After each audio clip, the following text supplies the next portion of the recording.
Hi, in today's video I wanted to share with you a quick smoothie recipe. This green smoothie is easy to make, tastes good, and is packed with nutrients.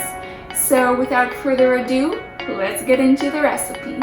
To prepare this smoothie, you will need 1 tablespoon of apple cider vinegar, 2 to 3 handfuls of leafy greens such as kale or spinach. I use spinach on this day.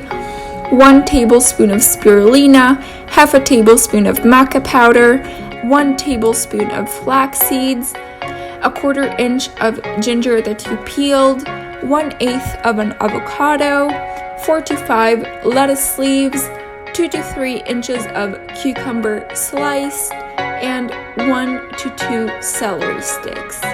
Add all these ingredients into a blender. I'm using my NutriBullet. Then fill up about halfway with your liquid of choice. I like to add water, and you can add more or less liquid depending on the consistency you would like to get, and then blend it up. If you would like to make it a little bit sweeter, you can also add half to 1 green or red apple, and when it is ready, you can either drink it directly from the blender or pour it into a mason jar and enjoy. That is all for today's video. If you enjoyed it, make sure to like it. If this was your first time here, make sure to subscribe down below to join the Living Life Simply community and never miss a video. And I will see you very soon with a new video. Bye!